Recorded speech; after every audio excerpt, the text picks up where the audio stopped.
My name is Matt Windle. I am a professional boxer and the former Young Poet Laureate and Birmingham Poet Laureate, and I make a living out of visiting schools and delivering poetry workshops and performances.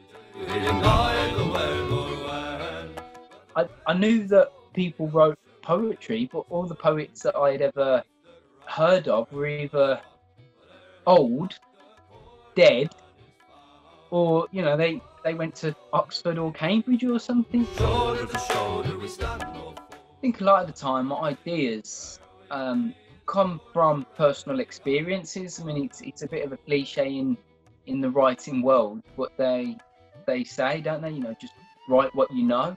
Sometimes young people say to me, they're entering into a competition and they go, Matt, I don't know whether to send in this poem or that poem. It's not about which one I prefer. I say, which one is your favourite? Do you have a favourite out of the two?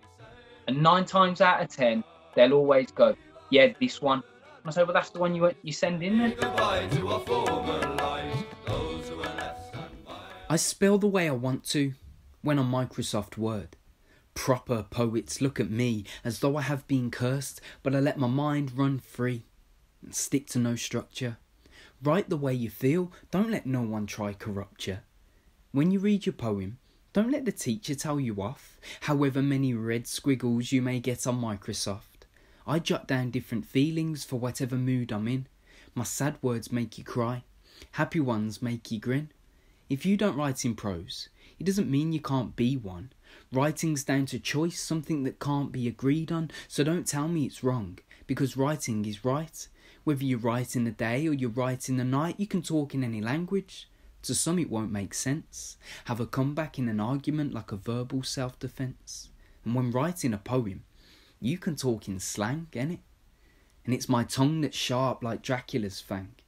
You can even count like Dracula and write in numbers or type a hidden code to make someone wonder.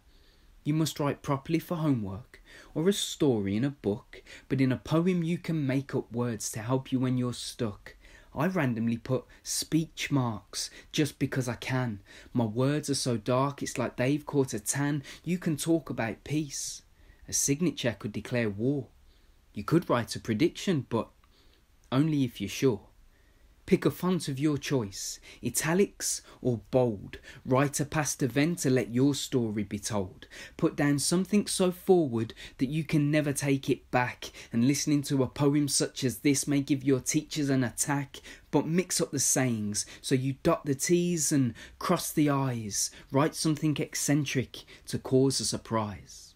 It doesn't matter which hand you use, as some people write left. And you could say something shocking to take their breath. You see, a tongue can be more powerful than fists when they're fighting, and this poem is so correct, I put the right into writing. Create what's known as a blackout poem, and I thought I'd do this specifically for senior school students because I know sometimes some teenagers don't always enjoy writing perhaps as much as they did when they were at primary school.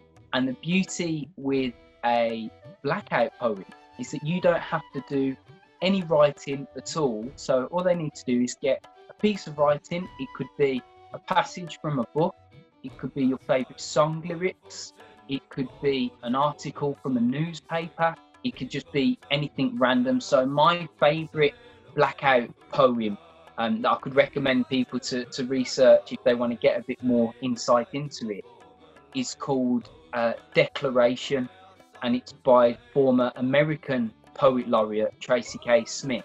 And what is left is so poignant, it's so relevant to the current climate that we're currently experiencing as well, that it's spooky that those words that create the sentences that she has found and left are in the Declaration of Independence, which is obviously meant to be something that's a good thing. So teenagers or anyone else, they don't have to do any writing, they just have to scribble. Send it into the book festival and put on a little note to them if you want me to read it as well, and they can forward it on to me, and we happily will read and showcase and big up all the pieces of writing that you've been doing, because we'd love to read what you do.